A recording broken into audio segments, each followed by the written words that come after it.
Okay, hey, welcome back. This, I guess, is the last week talking about public health ethics, basically. So it's a bit of a shift from most of the things we've talked about, not entirely from last week talking about justice. That's kind of the link between these, I suppose. In any case, it's almost like more of an introduction to, say, yet another course that we won't exactly be getting into just yet. But anyways, that's what it is. We have some ideas that are somewhat new and different, but nonetheless important just to get on the table. So there's a few things there. The last bit of that 11th chapter from Vaughan basically talking about rationing. So that's very timely, and that relates fairly directly to the second and third of the other readings, basically. So, have a look at that.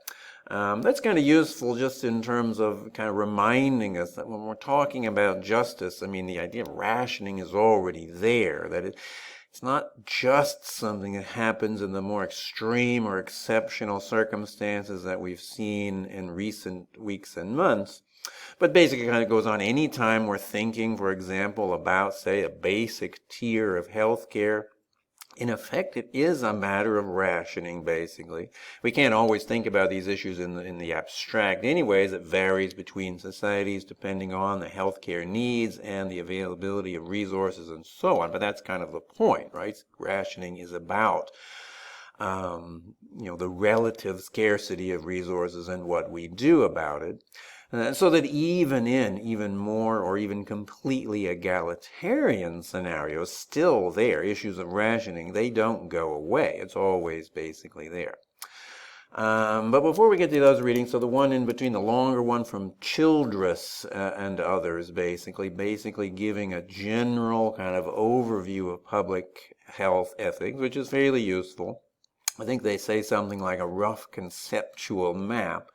And that really kind of sets the tone in putting it that way. I mean, what you'll see from this, and it's sort of evident from the other readings in their own way, is that with these kinds of issues, just nobody knows, right? I mean, there isn't any sort of clear answers almost ever, right? The best we try to do is work out some general guidelines, try to come up with some recommendations, and hope that they can be implemented as well as possible in concrete circumstances. But it's notoriously difficult because what we see fairly clearly, and this is true for almost any perspective in this field, is that there's just a bunch of different variables that need to be balanced off against one another, and it's extremely complex and difficult.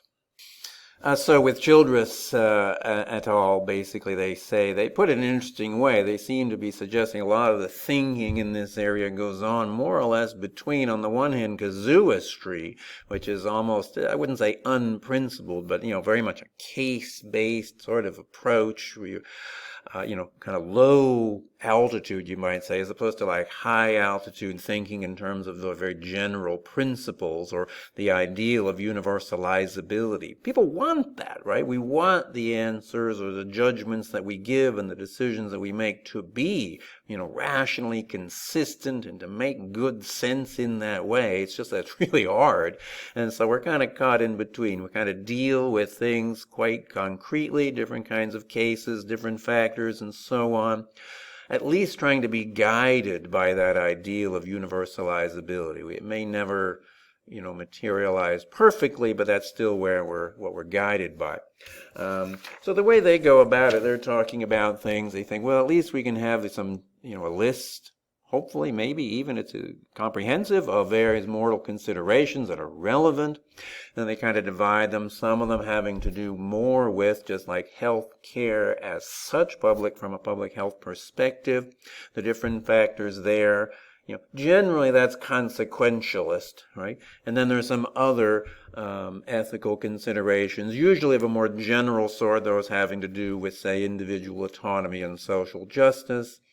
And they think, well, at least what we need to do is, be able to justify certain things. Generally, the situations where we need to really think are those in which those other things, whether it has to do with autonomy and or justice, where those seem to be violated or overridden by measures taken from a healthcare perspective, then we need to just justify that. And they try to sort of lay out ways that we can be thinking about that and just showing kind of what it might look like, right, to justify overriding some of these more general ethical considerations like that. Hang on. In a more specific way, they kind of take it one further step more specifically and just think about autonomy in particular, or rather the converse issues of paternalism. Because while it may be that in just, say, ordinary medicine, individual treatment, and so on, paternalism, and strong paternalism in particular, might be clearly ruled out, and lots of people would agree with that, no doubt. In public health ethical context, that isn't as obvious, or so it would seem. Now, they seem to think, basically when we're dealing with individuals' actions, I think they describe them as voluntary and self-regarding. So when they talk like that, they mean the consequences of your action only have effects on yourself, basically. And they think that if either of those conditions aren't met, then it's much, much easier to justify, and no doubt they're right about that for sure. The real question is whether or not are there any such actions that could justify strong paternalism. Probably not, right? From a public health perspective, basically, if someone's action is truly just self-regarding in that sense, that is to say it has no consequences for anybody else, it's not really a public health issue at all, basically, and people can be left to do whatever they like. There might not be that many actions like that, though, and the ones that can sometimes appear, right? Perhaps people think it's self-regarding, or that's only their own business, actually can have consequences for others.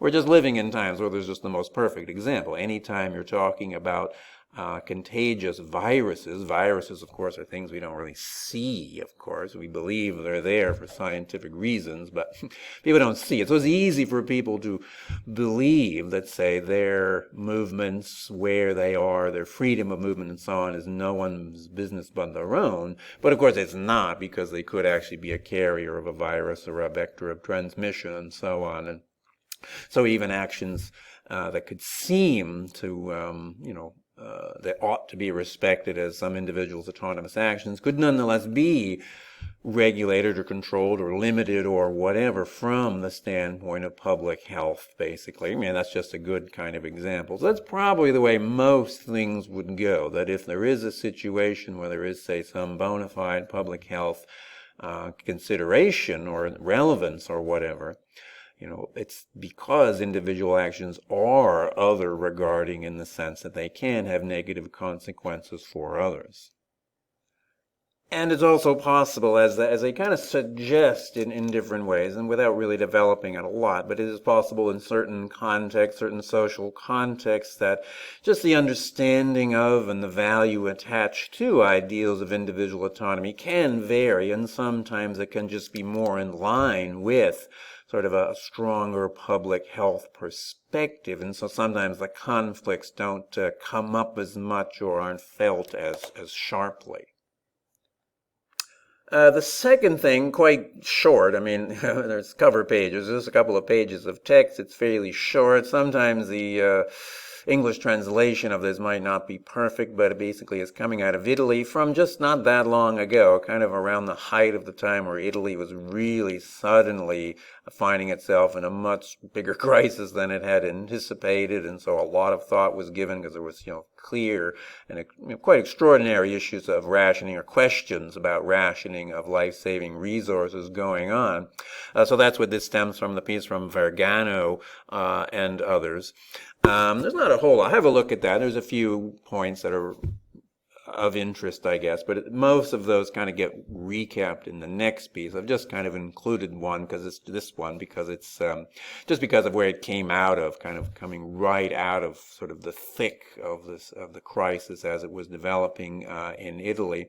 One thing, although it's emphasized, or no, not emphasized so much, but anyway, expressed again in the next piece too, though, is just to show us fairly clearly that really rights to health care, however we may understand them, are like, well, just about any right, always prima facie, basically. There's just no absolute, and when you get into these relatively exceptional kinds of circumstances, that's what's brought to light fairly clearly.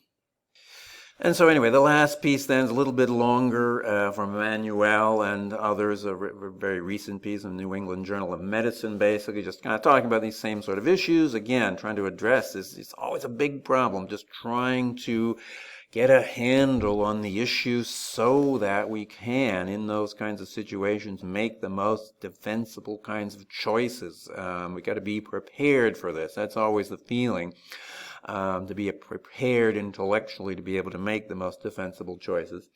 So that's what they're talking about. They identify these 4 basic kinds of values that you can see there, basically, and then offer a set of recommendations on that basis. Even this isn't meant to be like the final word, right? There should be further steps, try to think a little bit more about this, try to set up or institute some protocol so that these kinds of ideas can be implemented as best as possible, and ideally not, so that, they try to avoid the situation where people, in addition to having to do life-saving medical work, also need to be burdened with making these incredibly difficult decisions themselves at the same time. Here I might just kind of highlight a couple of things. The first is, they're trying to say something. The biggest kind of question has to do, it's all about prioritizing who gets access to scarce resources in circumstances like this. It may be taken for granted, and to an extent it's not a difficult point to make that, of course we want to get as much as we possibly can out of the available resources, of course. But just what does that mean? Who gets it exactly? I think they're a little, they kind of understate the degree of disagreement between people as to whether or not it's just the number of lives that can be saved, or whether we need to be a little more nuanced about sort of the overall quality of life and so on that is preserved and so on.